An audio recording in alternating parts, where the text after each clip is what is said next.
تمہاری سوچ تمہارا مقدر ہے، تم جیسا سوچو گے اللہ کو بالکل ویسا ہی پاؤ گے۔ جیسے درد آنکھ میں ہوتا ہے منظر میں نہیں، بالکل ویسے ہی جس سکون کو تم دوسروں میں تلاش کرتے ہو وہ صرف تم میں ہے۔ جیسے حالات بدلتے ہیں ویسے ہی مقدر بھی بدلتا ہے، لیکن ہر چیز کے ہونے کا ایک مقرر وقت درکار ہے۔ تمہیں پورا حق ہے ان خوابوں کے لیے لڑنے کا جن کی تدبیر تم نے دیکھی ہے۔ اللہ خود پر کوئی احسان نہیں رکھتا، اگر آپ نے اس کے لیے کوئی چیز چھوڑی ہے تو وہ آپ کو اس سے بہتر شے سے نواز دے گا۔ انسان کے خواہشات سے اللہ کو دلچسپی نہیں ہے، وہ اس کی تقدیر اپنی مرضی سے بناتا ہے، اسے کیا ملنا ہے اور کیا نہیں اس کا فیصلہ وہ خود کرتا ہے۔ جو چیز آپ کو ملنا ہے آپ اس کی خواہش کریں یا نہ کریں وہ آپ ہی کی ہے، وہ کسی دوسرے کے پاس نہیں جائے گی، مگر جو چیز آپ کو نہیں ملنی ہے وہ کسی کے پاس بھی چلی جائے گی مگر آپ کے پاس نہیں آئے گی۔ انسان کا مسئلہ یہ ہے کہ وہ جانے والی چیز کے ملال میں مبتلا رہتا ہے اور آنے والی چیز کی خوشی اسے مسرور نہیں کرتی۔ جو اپنے آپ کو اللہ کے سپرد کر کے اللہ کے ہو جاتے ہیں تو اللہ انہیں اپنے سوا سب سے بے نیاز کر دیتا ہے، پھر وہ کسی کے محتاج نہیں رہتے، وہ بس اللہ کے در کے غلام ہو جاتے ہیں۔ وہ صبر کرنا سیکھ لیتے ہیں، اللہ کی رضا میں راضی رہتے ہیں اور اس کی مدد ان کے لیے وہاں سے آتی ہے جہاں سے کسی کی گمان میں بھی نہیں ہوتا، پھر ان کے لیے راستے اللہ تعالیٰ خود بناتا ہے۔ تمہارا بکھرنا عارضی ہے مگر اس کا تھام لینا مستقل ہے۔ تم نے خود کو خود ہی توڑ رکھا ہے، ورنہ وہ تو کب سے تمہیں جوڑنے کے لیے تیار بیٹھا ہے۔ تو تم ان کرچیوں کو اس کے پاس لے جاؤ، پھر وہ انہیں یوں سمیٹ دے گا جیسے اس کا ایک حرف کن ان دونوں جہانوں میں سمٹ کر انہیں زندہ کر دیتا ہے۔ یہ تو نصیب کے کھیل ہیں کہ کس کی کہاں شادی ہوگی، کون کس کے نکاح میں ہوگا۔ محبت تو ہو جاتی ہے، یہ فطری عمل ہے، ہم سب کسی نہ کسی کے ساتھ محبت کے رشتے میں منسلک ہوتے ہیں، پر اس کا یہ مطلب نہیں ہے کہ نصیب بھی اسی کے ساتھ ہو۔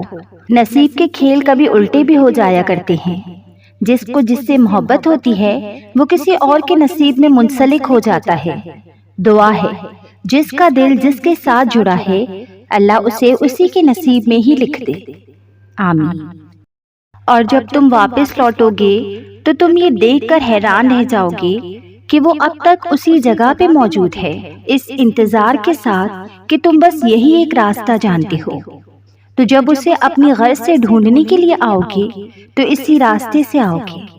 جب نماز میں سکون آنے لگے، جب آنسو خود بخود جاری ہوں تو سمجھ جانا اللہ پاک دل کو صاف کر رہا ہے۔ یہ بھی تو ممکن ہے کہ جس کو بدتر کہہ کر رسوا کر رہے ہو اللہ کے ہاں اس شخص کا مقام تم سے بھی برتر ہو۔ تھام لی ہے جب صبر کی رسی تو پھر کیا فرق پڑتا ہے، مخالف ایک فرد ہو یا پھر لاکھوں کا کوئی لشکر ہو۔ وقت تہجد کے لمحات کے تاثر کچھ اس طرح ہوتے ہیں جیسے ماں کی گود میں سر ہو اور ماں سے اس وقت رو کے جو بھی مانگیں گے مل جائے گا۔ اللہ تعالی ہم سب کو اپنا قرب عطا فرمائے، آمین۔ اللہ کو بہت پسند ہے جب تم دنیا سے نہیں اس سے مانگتے ہو، جب تم بے بسی کا رونا کائنات کے سامنے نہیں اس کے سامنے روتے ہو، جب تم سب ختم ہونے کے بعد بھی اس یقین کے ساتھ دعا کرتے ہو کہ اس کے سوا کوئی تمہیں کچھ نہیں دے سکتا۔ اگر سب کچھ فوراً ہی ملنے لگے اور ہو بہو ویسا ہی ملنے لگے جیسا تم چاہتے ہو تو تمہیں کیسے پتا چلے گا کہ جو چیز اللہ سے مانگ کر اور اللہ کو منا کر ملے اس چیز کا مزہ بن مانگے مل جانے جیسا نہیں ہوتا۔ اور اگر نیند آنکھوں میں اترنے لگے تو تم کیسے رات کے اندھیروں میں وہ سرگوشیاں سن سکو گی جو اب اللہ اور تمہارے درمیان ہوتی ہیں۔ تمہاری دعائیں سن لی گئی ہیں مگر یہ وقت آزمائش ہے کہ اب انتظار کتنا کرتے ہو۔ تو اگر تم اب بھی اذیت میں ہو اور ماضی کو بھلا نہیں پا رہی ہو تو جان لو کہ ابھی آزمائش ختم نہیں ہوئی۔ امتحان تب مکمل ہوگا جب تم اپنی چاہ پر صبر کرنا اور اللہ کی چاہ پر شکر کرنا سیکھ جاؤ گے۔ اگر کوئی چیز تقدیر میں نہیں بھی لکھی تو پھر دعا ضرور کرنی چاہیے، کیونکہ تقدیر کے سامنے ہم بے بس ہیں، تقدیر لکھنے والا تو بے بس نہیں ہے۔ اگر اللہ کچھ محرومیوں کو ہماری ذات کا حصہ بناتا ہے تو بہت سی رحمتوں سے بھی ہمیں نوازتا ہے۔ اگر وہ کوئی داستان ادھوری چھوڑتا ہے تو بہت سے قصوں کو ان کے پرسکون اختتام تک بھی لاتا ہے۔ زندگی اسی کا نام ہے، کچھ مل گیا اور کسی کو کھو دیا۔ جو صبر نہیں کرتے وہ ہمیشہ بے چینی میں مبتلا رہتے ہیں، اور جو صبر کر لیتے ہیں اللہ انہیں اپنی چاہت میں سکون دے دیتا ہے۔ تو پھر کیوں ظلم کر رہے ہو خود پر؟ اس کی چاہت کو اول رکھو گے تو وہ تمہارا ہر اختتام پرسکون بنا دے گا۔ تم واقف نہیں شاید تمہارا رب سب کچھ کر سکتا ہے۔ پھر مایوس مت ہو، دل سے نکلی ہوئی ایک دعا ہر گمان کو یقین میں بدل دیتی ہے، اور اللہ تمہیں خواب تب دکھاتا ہے جب وہ ان کی تدبیر پر راضی ہوتا ہے، ورنہ اگر اس نے تمہیں وہ نہ دینا ہوتا جو تم مانگ رہے ہو تو کیا وہ تمہیں کبھی دعا کی توفیق دیتا؟ وہ سب سنتا ہے، وہ سب دیکھتا ہے، وہ سب جانتا ہے۔ ایسا کوئی لمحہ نہیں جب وہ تمہاری خبر نہ رکھتا ہو، اور ایسا کوئی لمحہ نہیں جب وہ تمہارے لوٹ آنے کا انتظار نہ کرتا ہو۔ جو تمہارا نہیں اس کو دامن سے پکڑ کر بھی کھینچو گے تب بھی وہ تمہیں نہیں ملے گا، اور جن کو تمہارے لیے لکھ دیا گیا ہے وہ چیزیں خود چل کر تم تک آتی ہیں۔ تو جو چیزیں اب بھی تمہیں سجدہ کرنے پر مجبور کر رہی ہیں وہ چیزیں اس کی جانب سے تحفہ ہیں۔ وہ خواہشیں جن کے لیے تم اب بھی دعا کی غرض سے ہاتھ بلند کرتے ہو اس کی جانب سے اشارہ ہے کہ تم یقین کا سلسلہ جاری رکھو، اور وہ معجزوں کا سلسلہ جاری رکھے گا۔ حالانکہ اس نے جزائیں اور سزائیں پہلے سے مقرر کر رکھی ہیں، پھر بھی تمہیں اپنی جانب کھینچنے کا سبب بناتا رہتا ہے۔ روزانہ 5 دفعہ تمہیں ملاقات کا دعوت نامہ دیتا ہے اور پھر انتظار کرتا ہے کہ کبھی تو اس کی جانب واپس لوٹ کے آؤ گے۔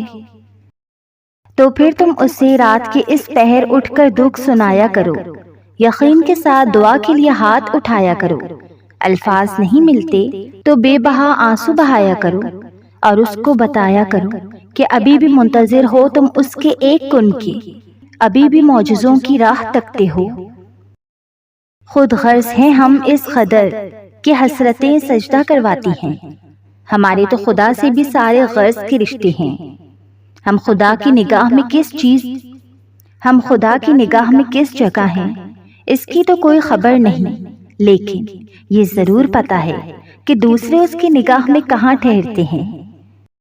میں نے کہا گنہگار ہوں میں، رب نے کہا معاف کر دوں گا۔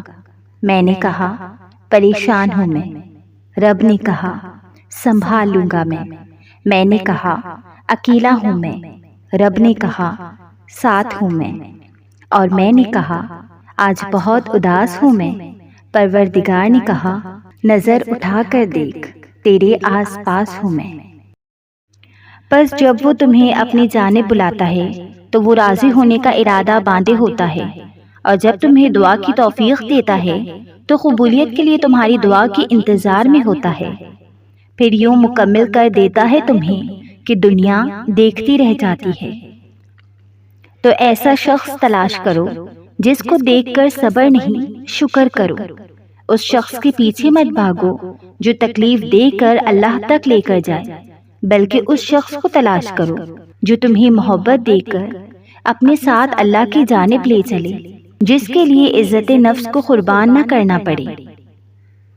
جو چیز وہ تمہیں دے دیتا ہے اس کو تم سے پھر کوئی چھین نہیں سکتا، اور جس کو وہ تم سے دور کر دیتا ہے تو پھر اس کے علاوہ کون ہے جو اس چیز کو تمہیں واپس لوٹا سکے۔ اللہ کو سب کچھ معلوم ہے، وہ سب کچھ جاننے والا ہے۔ جب تم کسی کے ساتھ کچھ برا کرتے ہو یا کسی کے ساتھ کچھ اچھا کرتے ہو تب وہ تمہیں دیکھتا ہے، اور جب تم کسی سے کوئی بات کرتے ہو یا جب ہزاروں باتوں کے بعد بھی کچھ کہہ نہیں پاتے وہ تب بھی تمہیں سنتا ہے۔ تمہیں لگتا ہے کہ تمہیں کوئی سمجھ نہیں سکتا، کوئی تمہاری تڑپ کو دیکھ نہیں سکتا، مگر اللہ تمہیں سمجھتا ہے، تمہیں دیکھتا ہے، تمہاری تکلیف کو جانتا ہے۔ وہ اس ہنسی سے واقف ہے جو تم نہ جانے کتنی سسکیوں کے بعد چہرے پر سجاتے ہو، اور وہ اس کربناک آہ سے بھی واقف ہے جو تم نہ جانے کتنے ضبط کے بعد اپنے اندر ہی دبا لیتے ہو۔ قرآن پاک میں فرمایا گیا ہے کہ اس پر ہر چیز عیان ہے، جو کچھ گزر چکا اور جو کچھ موجود ہے اور جو کچھ آنے والا ہے۔ تو پھر کیوں سوچتے ہو کہ تمہارے پاس کوئی دوست نہیں؟ سب سے بہترین دوست تمہارا ساتھی ہے اللہ۔ تو پھر دعا مانگنا کبھی مت چھوڑنا، اور اس یقین کے ساتھ مانگنا کہ وہ ہر حال میں دے گا۔ پھر دیکھنا تمہاری دعاؤں کے جوابات ان صورتوں میں آئیں گے کہ تم مطمئن ہو جاؤ گے۔ اور جب توکل کرو تو یہ مت سوچو کہ جو مانگا ہے وہ ملے گا کیسے، بلکہ انتظار کرو کہ جو مانگا ہے وہ ہر حال میں ملے گا۔ کب اور کیسے، اس بات کا فیصلہ وسیلے بنانے والے پہ چھوڑ دو۔